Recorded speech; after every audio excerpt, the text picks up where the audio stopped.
Morning everyone. Yan, sige po palakpakan naman po natin si Lord.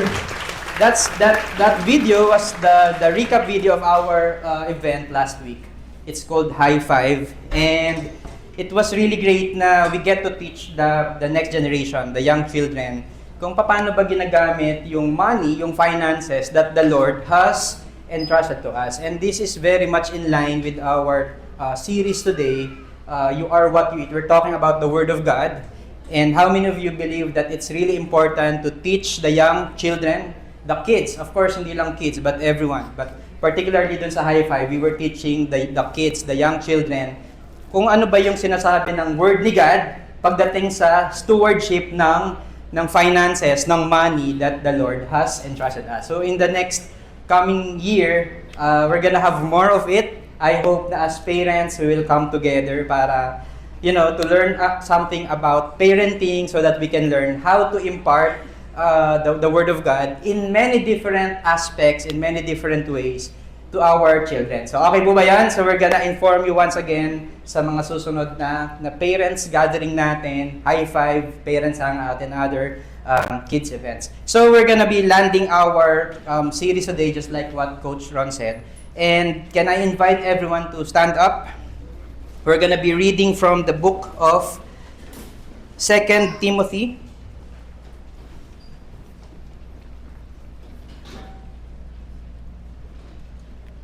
So it's 2 Timothy chapter 3. Pwedeng paki-next. 2 Timothy chapter 3 verses 14 and 15. So 2 Timothy chapter 3 verses 14 and 15. So kung hinahanap niyo po yung 2 Timothy, nandun po siya pagkatapos ng 1 Timothy. Okay? Ayan. So I hope na malaking tulong po yun. So 2 Timothy chapter 3 verses 14 and 15. Dalawang verses lang. It says here, "But as for you, continue in what you have learned and have firmly believed, knowing from whom you learned it, and how from childhood you have been acquainted with the sacred writings, which are able to make you wise for salvation through faith in Christ Jesus." Let's pray. Lord, we just wanna commit this time of preaching the Word today. May we understand, comprehend your Word, how it applies to us, and may we have the grace through the power of the Holy Spirit to not just understand, but to actually apply this in our lives, Lord. I pray that you will open our hearts and our minds as we listen to the Word of God. Change us, transform us, Lord. In Jesus' name we pray. Amen and amen. So, pwede na po tayong maupo. So, a few weeks ago, kami po nung some of the staff of Victory May Kawayan, we went out, try po kami ng game. I don't know if you're familiar with an escape room. Alam niyo ba yan? So, meron pong mga escape rooms in different malls, in different locations. Sino yung alam niyo yung escape room? So, para po dun sa mga hindi nakakaalam kung ano yung escape room, ang goal niyo po dyan is to escape the room. Okay, so sobrang, di ba? Sobrang naiintindihan. So, ano po yung gagawin dyan? This is actually a game. So kung nakita niyo po yung pinto sa likod ni JM, we went inside, and ang goal is, ilan nga yun? 45 minutes ba yan? 45 minutes. Sa loob ng 45 minutes, kailangang makalabas kayo dyan sa loob, sa pinto na yan. Paano kayo lalabas? Merong mga puzzles that you have to solve. So pagpasok nyo, you're given 45 minutes. May puzzle after puzzle after puzzle, and you have to solve that para makalabas. And it was a fun game. Ayan. So buti na lang magagaling po yung mga kasama ko. We were able to get out, or else hinahanapin kami ng mga pamilya namin hanggang ngayon. Hindi na nakawala no? So that's the game. And I realized that yes, it's fun to play an escape room. However, sometimes we're applying the same principle pagdating sa pagbabasa ng Bible. What do I mean? So sometimes yung iba sinasabi, ayokong pumasok dyan sa escape room kasi pang matalino lang yan. Hindi ko kayang i-solve yung mga puzzles, yung mga activities sa loob.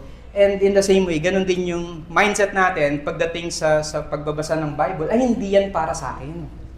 Ayoko nga magbasa ng Bible, pang ano lang yan, pang mga Bible scholars lang yan, like Coach Ron, parang gano'n, di ba? Pang mga pastor lang yan, para lang yan sa mga matatalino. So sometimes that's the way we treat the Word of God. But I disagree. Okay? I disagree. Today, what we're gonna be talking about is the comprehensibility of Scripture. Di ba? Parang ang lalim naman nun. Parang I cannot comprehend. Di ba? But it simply means that the Scripture is understandable. Kaya nating maintindihan ang Scriptures, ang Bible ay hindi siya para lang sa mga scholars, hindi lang siya para sa mga pastor, hindi lang siya para sa mga matatalinong tao. It's for all of us. Now, before we move further, we continue in our discussion, let me give you some disclaimers. Okay? A konting disclaimer lang. First disclaimer, sometimes ang problema po natin, it's not that we don't understand the Bible. It's just that we don't have the mastery of the language, of the Bible version that we're using. Ibig sabihin, kung hindi ka fluent mag-English, tapos yung Bible mo ay English, hindi po kasalanan ng Bible yan, okay? So, it's really the mastery of the language. So, meron pong Tagalog Bible, if you're more comfortable sa Tagalog Bible or another version of the Bible that you can probably use.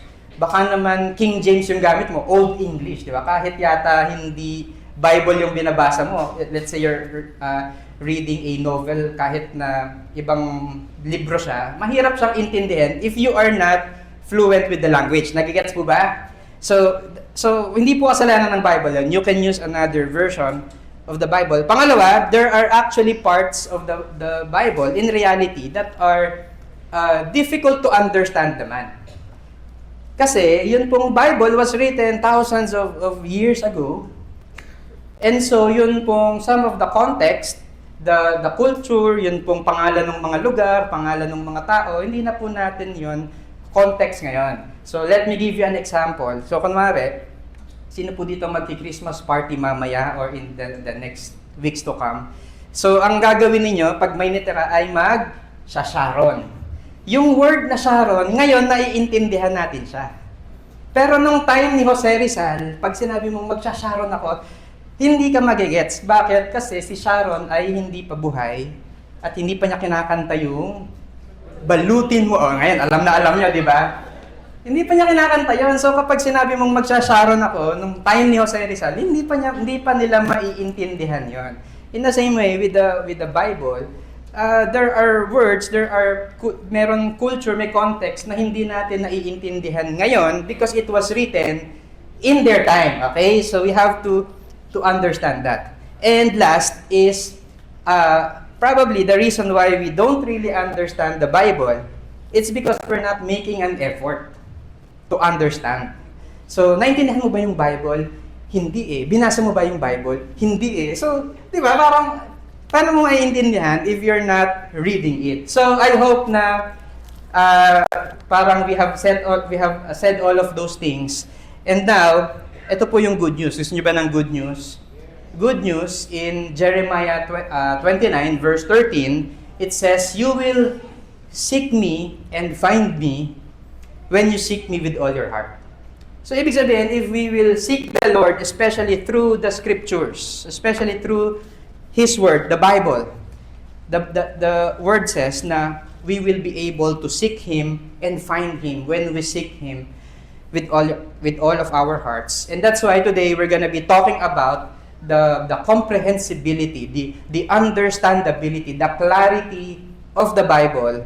And let me start with point number 1. Ito po yung point number 1. God's Word is comprehensible. Everybody say comprehensible. So, God's Word is comprehensible. It's understandable. So, ano po yung ibig sabihin ng comprehensibility of Scripture? So, it says here that God's Word is written in such a way that its teachings are able to be understood by all who will read it, seeking God's help and willing to follow it. So, maiintindihan daw natin yung Word ni God as we read it, as we seek God's help and we are willing to follow what the Word of God says. And so, we're gonna be reading once again yung verse na binasa natin kanina. I will highlight the part that I want to point out. So, 2 Timothy 3, let me start with verse 15. So, yung naka-underline po dyan, and how from childhood you have been acquainted with the sacred writings. So, the background of 2 Timothy, si Paul, the Apostle Paul, was writing to Timothy. And sinasabi niya kay Timothy, alam mo Timothy, since childhood, since nung bata ka pa lang, you have already been acquainted with the sacred writings.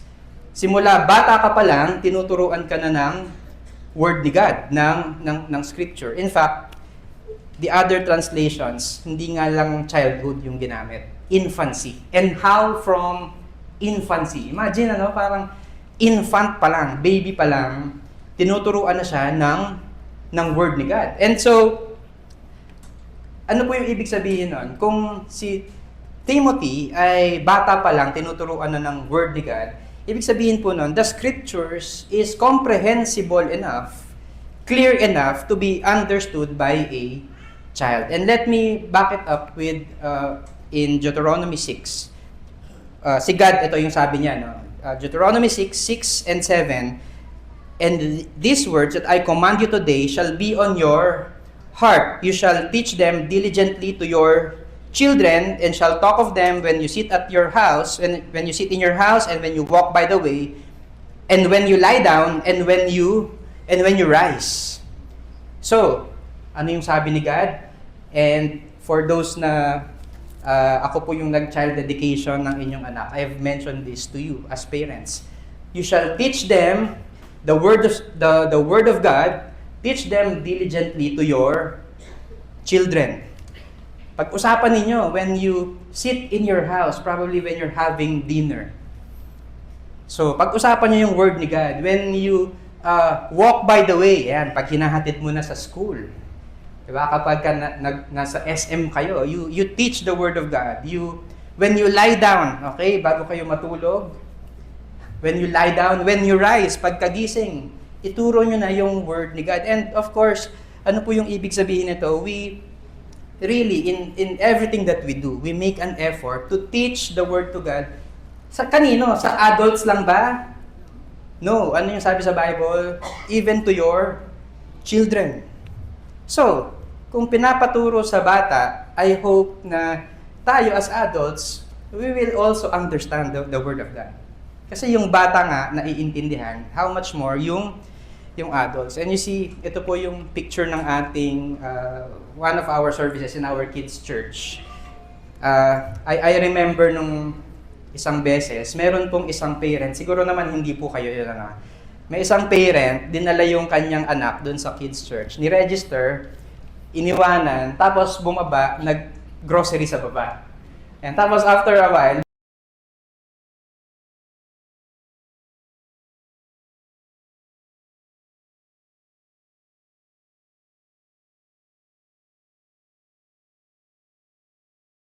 wala po.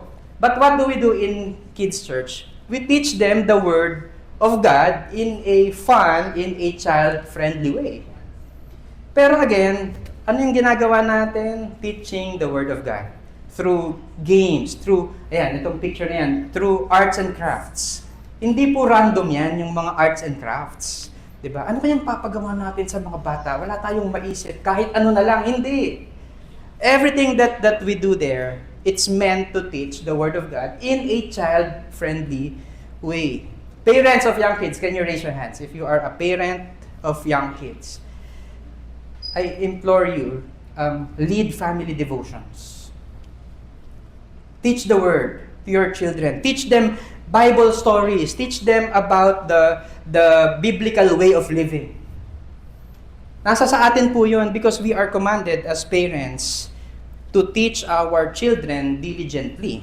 Okay? So, ako po, I'm thankful to my parents because I grew up in Bible stories. I still remember yun pong mga libro ko nung bata, mga Noah's Ark, si Gideon and the 300, and si Adam and Eve, and all of those Bible stories, and which is why that was our question kanina, if you were here earlier. So, I still remember. So that's important. And si Elio, now that he is 2 years old, we're teaching him about the Word of God, Bible stories. So, minsan tinatanong po siya, anak, pogi ka ba? Hindi. Cute ka ba? Hindi. Ano ka? Ako si David, ikaw si Goliath. Diba? Naging kontrabida patuloy ako, di ba? So, but at least he knows. David, nung minsan, sabi niya dun sa wife ko, nanay, tanggalin mo yung shorts ko. Bakit? Kasi ako si Adam. Di ba yung... anak, hindi yata yun yung tamang application ng Word ni God. But at least he knows the Word of God. Di ba? The Bible stories. And these are the Bible stories that probably hanggang ganun pa lang yung level of understanding. But hopefully, through the power of the Holy Spirit, he will be able to understand it. So, God's Word is comprehensible. And, sabi po sa verse 6, as we teach our children, in verse 6, and these words that I command to you today shall be on your heart. Ang hirap namang ituro kung wala sa puso mo yung Word ni God. Ang hirap namang ituro kung hindi mo talaga naiintindihan, ikaw mismo, kung ano yung Word ni God, and then you're just gonna read it to your child, hindi niya maiintindihan. So, you understand, you embrace, you love the Word, and then pass it on to your children because God's Word is understandable. And also, in Deuteronomy 6:1, it says, ito po yung karugtong, yung actually yung nauna, bago yung teaching them to your children. Now, this is the commandment, the statutes and the rules that the Lord your God commanded me to teach you, that you may do them in the land to which you are going over to possess it. So the context is that the Israelites, they came from Egypt.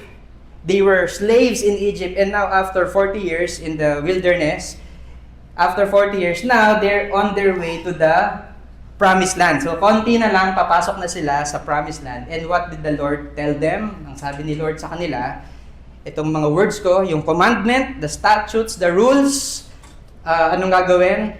That the Lord your God commanded me to teach you, that you may do them, apply nyo, okay, to which you are going over to possess it, as you enter the promised land. And ano po yung ibig sabihin nito? It's, the Word of God is clear enough to be the basis of living, to be the way of life.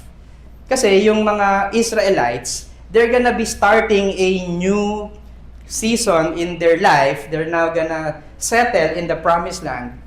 And of course, iba po yung way of living nung nagta-travel ka sa wilderness. Now, as you settle down in the promised land, you're gonna have this new way of living. And ano yung sinasabi dito ni God?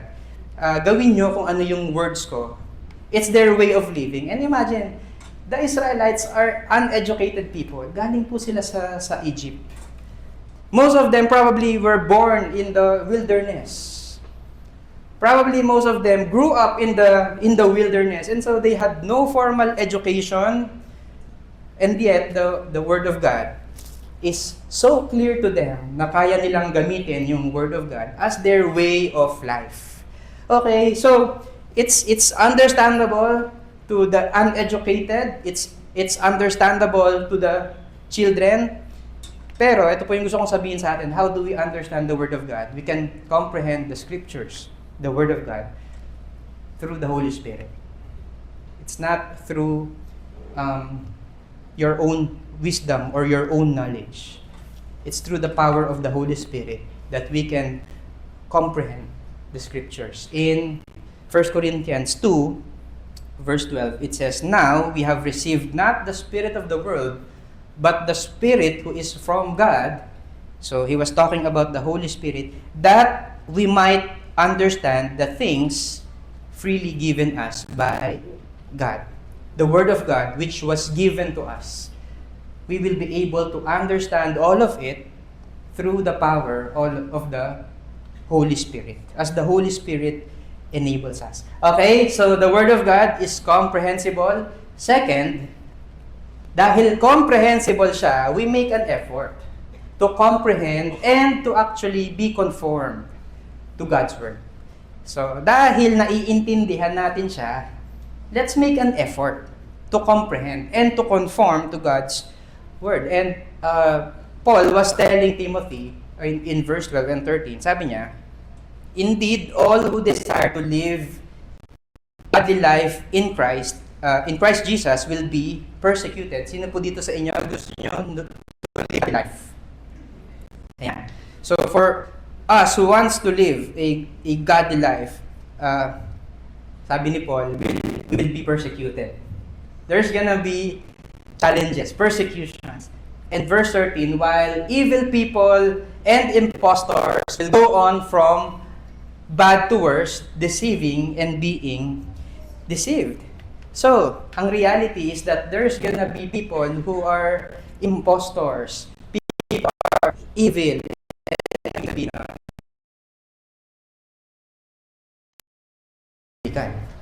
and we see that all around us. Tama po ba? Alam niyo po, meron pong mga external sources, the sources of wrong information. Like, for example, the social media. Alam niyo ba na hindi lahat ng nababasa niyo sa social media ay totoo? Hindi lahat. Okay? Things that we watch. If we're not careful, maybe nakukuha natin yung the message, the wrong message that the movies, the music of today imparts to us. Okay? Ito yung the well-meaning people around us. Family members, yung mga well-meaning people. Again, people who love us. Pero sometimes, unfortunately, they are carriers of wrong source of truth. So, bukod sa wrong sources of truth, there's also the internal factor. Tayo mismo, we are sinful. Tama? Meron po tayong hardness of heart. Whenever we read something in the Bible, sino po dito sometimes parang you reject it? Yung parang, talaga ba? Parang hindi naman yata totoo yung forgive your enemies. Parang baka Lord para lang sa kanya. Pero hindi yan para sa akin. So, may hardness of heart. Sometimes we resist the teaching of God's Word. What it says, we don't agree with it. Sometimes there's no desire. There's desire to actually consume, to dig the Word of God. The Word of God. Sometimes you are impatient. You're reading something and hindi mo na intindihan the first time, and now you're impatient. You don't go back to it. You don't investigate properly. So, sometimes it can be the case. Parang tayo mismo, we are hardened yung heart natin, impatient, ayaw natin talagang pag-aralan. So, ito yung advice ni Paul kay Timothy. So, yung I underlined verse 14. Sabi niya, okay, merong impostors, merong evil people, but as for you, and this applies to all of us. Sabi mo sa katabi mo, but as for you. So, kasali tayo dito. Continue in what you have learned and have firmly believed, knowing from whom you learned it. Continue. Tuloy lang. Ibig sabihin, you abide, you remain. Make it a habit. Make it a part of your life. You continue in what? Continue in what you have learned and have firmly believed. And I like the progression kasi we continue. Sa una, whenever we study the Word of God, we learn it. Okay, may natutunan tayo. Tama po ba? Sino po dito may natutunan po kayo in the Bible, in the preachings? Diba? So may natutunan tayo, pero we don't stop at learning it. And gusto po natin, we will also firmly believe it. Ang ganda po ng ibang translations ang sabi sa ibang translations, learn and become convinced of. So, natutunan mo, pero hindi lang siya stock knowledge, hindi lang siya nasa utak, Hindi lang siya something na kaya mong i-recite kapag ka tinanong ka, but you're also convinced of it. Okay, sino po dito sa mga sale, ang dali niyong ma-convince? Diba? Pag nakakita po kayo ng malaking pulang sign, nakalagay, sale. Uy, ang mura nga nito. Diba? Yung gano'n, yung paniwalang-paniwala kayo na sale. So, kapag ka paniwalang-paniwala ka na sale at talagang makakamura ka, makakatipid ka, and now you're convinced of it, what are you going to do? You're going to buy. Question, yun po bang word ni God? Did you just learn it? Or are you also convinced of it? Yung convinced ka na parang may temptation na i-chismis ko kaya yung office mate ko. Ayan, di ba? Pero iba kasi yung alam mo lang that mali yung gossip, pero iba yung convinced ka in your heart, ay teka, mali talaga yan. Ma-offend talaga niyan si Lord. It will not do any good to that person or to even to myself. I'm not gonna do that.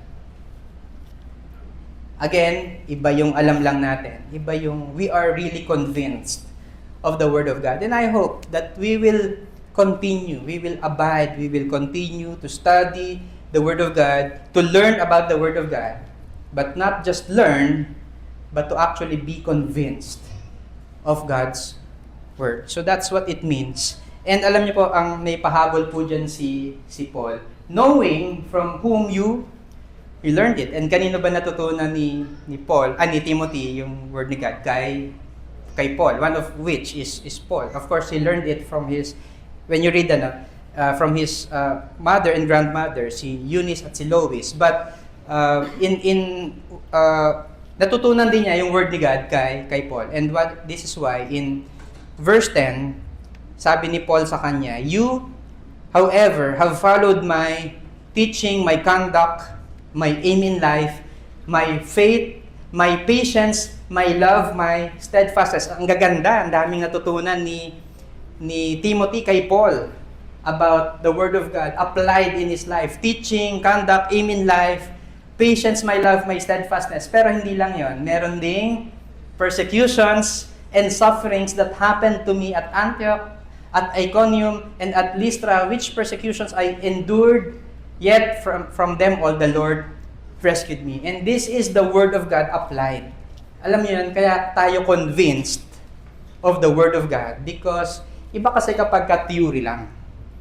Iba yung theory lang, iba yung nakita mo na yung Word of God is at work in your struggles, in persecution, in the middle of problems in life. Iba yon. Kaya nako-convince tayo kapag nakita natin na oo nga, meron ngang epekto yung word ni God at nag-iiba yung perspective natin as we apply the word of God to the different challenges and persecutions that we face in life.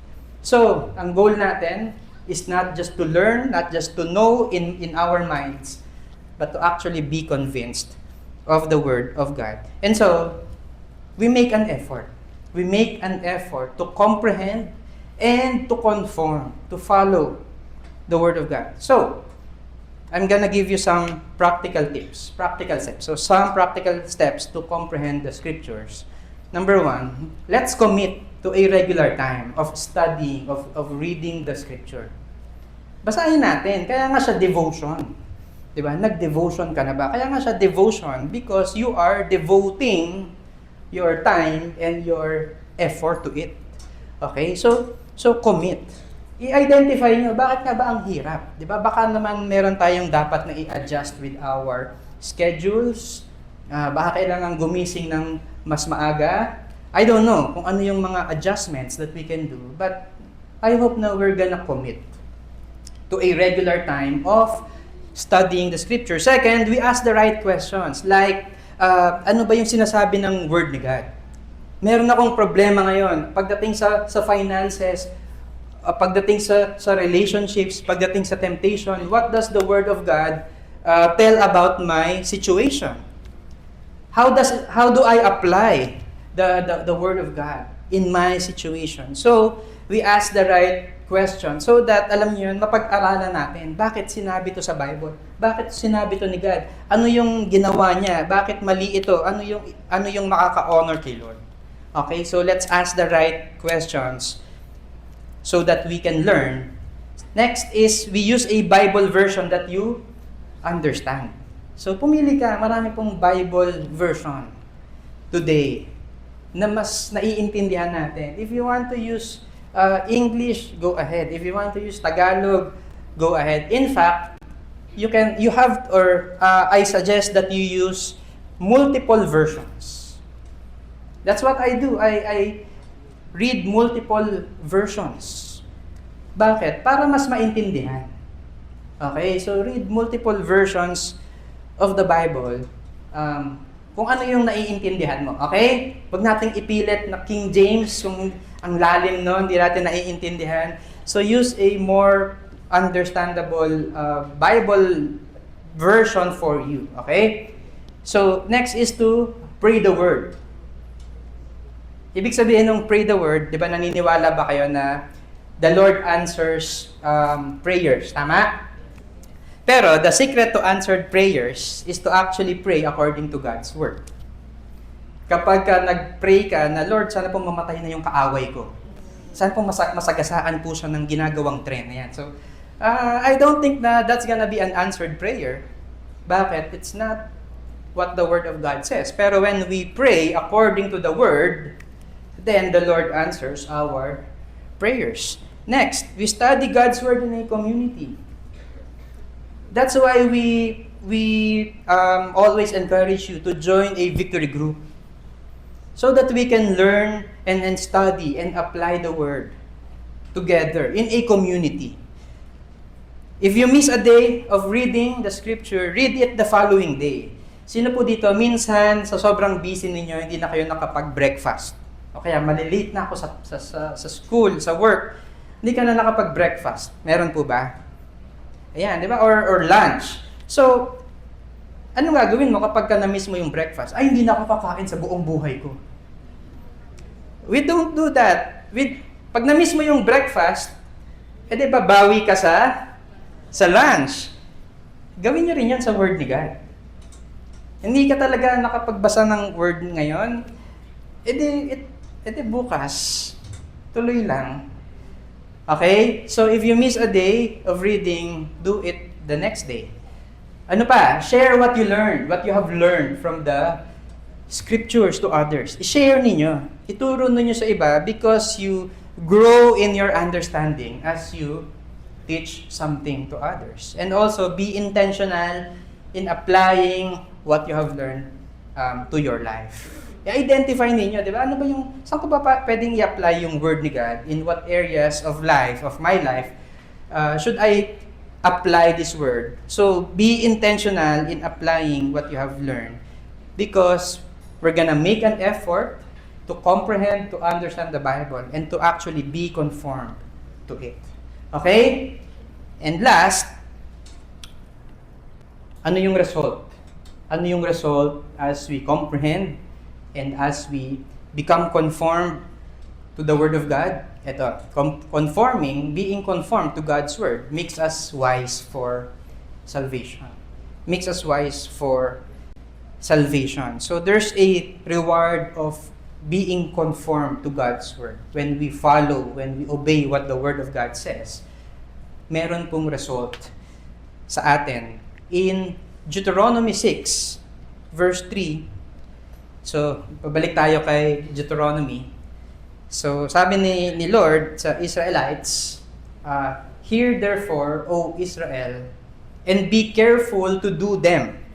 Okay?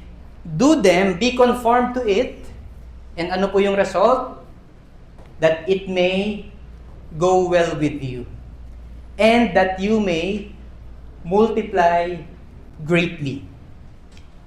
These are great things. This is what you want to hear. Again, nag-establish ka ng new season of your life in the promised land. And hindi mo alam kung ano yung mangyayari kasi it's all new to you. And hindi naman yan as if lilipat ka lang ng bahay that's empty. Actually, pagdating mo sa promised land, may mga kalaban pa dyan. May mga inhabitants yan. And so, it's not danger-free. Meron pa ring danger. Meron pa ring mga things that they are not sure of. Pero ang sabi ni Lord sa kanya, if you are careful to do what the Word of God says, then ang promise is that it will go well with you, and that you will multiply greatly. And it speaks about not just for oneself, but also for his family. You're gonna multiply. Your children, the next generation after you, they're gonna find it. They're gonna they're gonna be okay with the new setup, with the new land that you are about to enter to. So there's a reward. And also in 2 Timothy, balik tayo kay 2 Timothy. So, yung sacred writings daw, talking about the scripture, ang description sa kanya is that it's able to make you wise for salvation through faith in Christ Jesus. So, it's able to make you wise for salvation. In other translations, it gives you wisdom that leads to salvation. And I remember 3 years ago, sino po yung nasa Camp Kawayan kayo? 3 years ago. Then you raise your hands. Ayan, Camp Kawayan. So this was our 10th year Victory May Kawayan anniversary. We celebrated it 3 years ago. Now, I don't know if nakwento ko na before, but on our way there, so we were there one day earlier for setup. So, on our way to Laguna, so sa Laguna po yan ginawa, I was driving, and actually, yung exit, Santo Tomas exit sa SLEX, I missed that. Ibig sabihin, hindi po ako naka-exit sa tamang exit. Ano yung nangyari? Nakapag-exit po ako dun sa next. Okay, so medyo naligaw po kami. And grabe, hindi lang po siya maiksing hindi po siya malapit lang. Yung susunod na exit, ang layo. Ang layo. Okay, and we were talking dun sa kotse. Balik na lang kaya tayo pag exit. Okay, mali tayo. Balik na lang kaya tayo dun sa SLEX so that we can exit dun sa Santo Tomas. Pero because of alam nyo na, makulit kasi ako, I was telling them, hindi, merong daan dito, makakarating din tayo dun. Sabi sa Waze, may daan dyan. And you see, I relied on my own understanding. So dinaanan namin, sinundan namin yung Waze. The problem with Waze is that hindi siya updated kapag may ginagawang kalsada.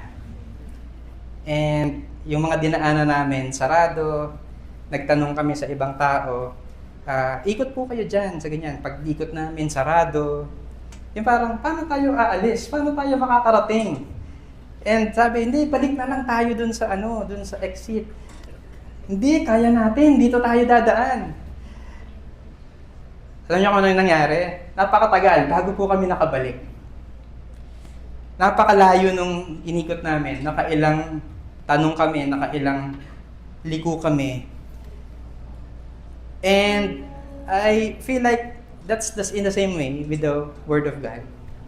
That's our attitude with the Word of God. We always refuse to go back to the Word.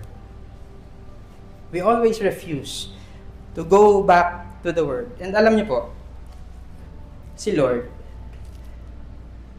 His intent is not just to remove the consequence of sin. Yes, you are saved. When we talk about giving us wisdom that leads to salvation, ang goal ni Lord is not just to remove the consequence of sin. Isipin mo, no? Meron kang entrance sa langit. Pero yung life mo here on earth ay hindi okay. Hindi naman intention ni Lord na you're just gonna enter heaven, pero dahil ayaw mong tigilan yung bisyo mo, nagkasakit ka dito, nagkasakit yung anak mo, nagkasakit yung asawa mo, all your savings napunta lang sa medications. All because you did not obey the Word of God. Ayaw ni Lord na sira yung pamilya mo kasi you're into adultery. And the Word of God has already warned us against adultery. And because of that, ayaw mong sumunod. Ngayon, ang hirap naman kung broken family tayo. Ang hirap naman kung there's shame in our lives. Ayaw natin na ikaw yung masusunod na makukulong pagdating sa flood control.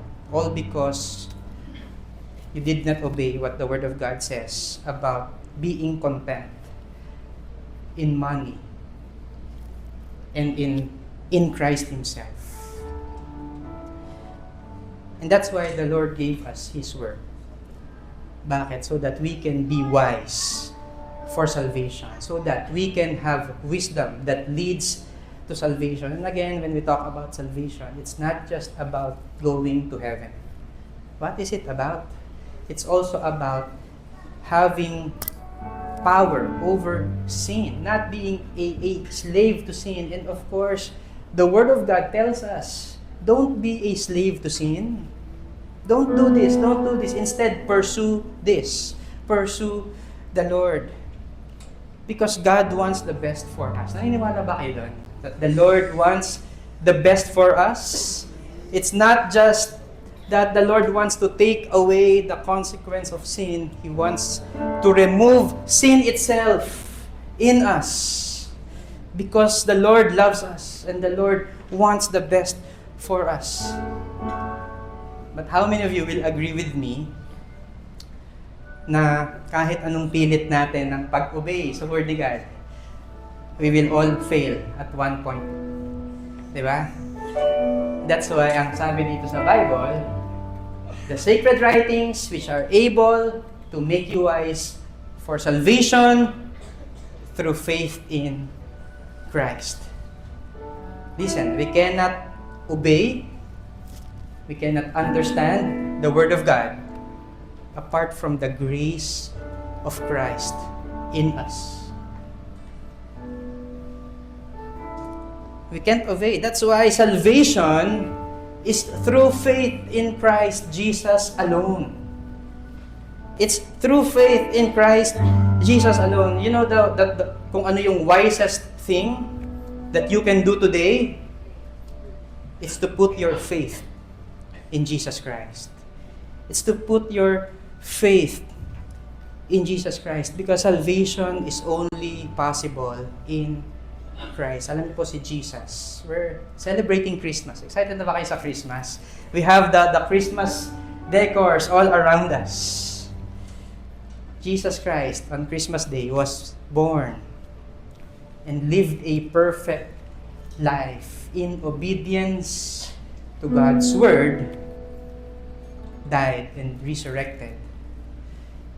And that's why He is the only fitting substitute for us. Because tayo, we cannot really fully obey the Word of God, and yet Jesus Christ fully obeyed the Word of God. That's why we are so grateful to Jesus Christ. That's why we celebrate Christmas with hope, because even though kahit anong hirap natin, kahit anong try natin sa pag-obey ng Word, we will all fail. And yet when we look at Christ, He fulfilled the Word perfectly so that we can have eternal life together with our Father in heaven. Amen? So can we all stand up? How many of you agree with me that God deserves the worship? Can we just worship the Lord once again? Let's worship God one more time.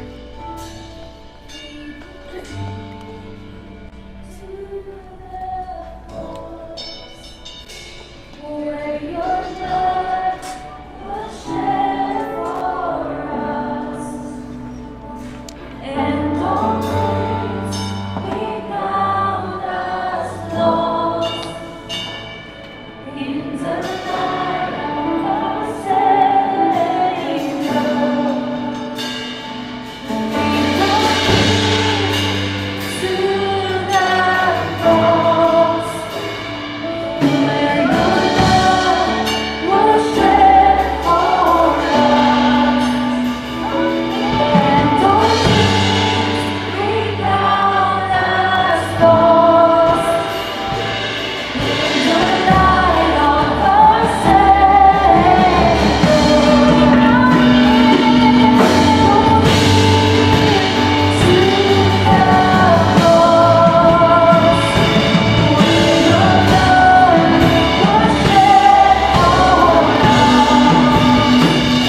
our desire to draw near the cross. The reason why we keep on learning and studying the Word, it's because it draws us near the cross and we understand how much you have loved us.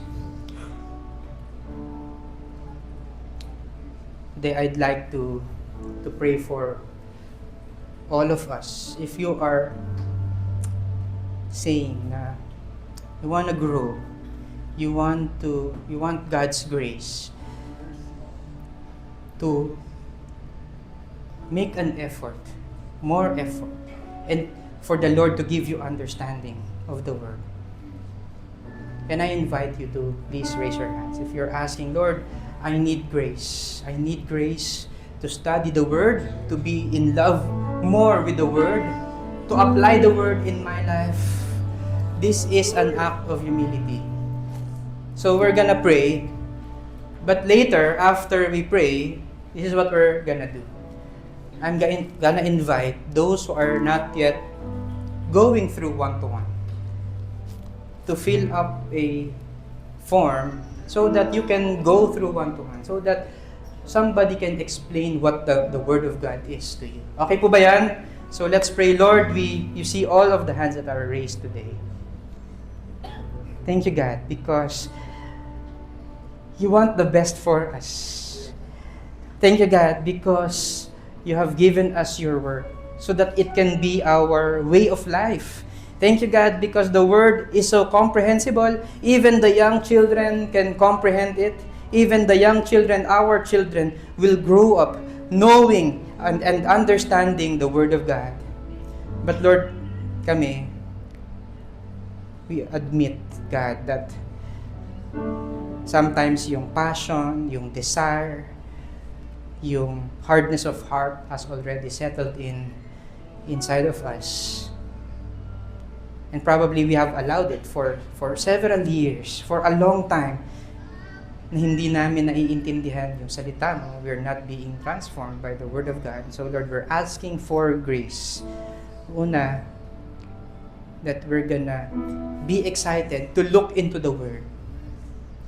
Second, that there's gonna be grace for us. You see, that knowing that the Spirit, the Holy Spirit, helps us to understand what your Word says. And pangatlo, Lord, to apply it in our lives and even share it to others in a community. Lord, I pray that by your grace, we will have all of these things so that we can all grow, we can all walk towards the wisdom, grow in that wisdom towards salvation, which you have given us, Lord, through Jesus Christ. Maraming salamat po, Lord. We honor you, we love you in Jesus' name. Amen and amen.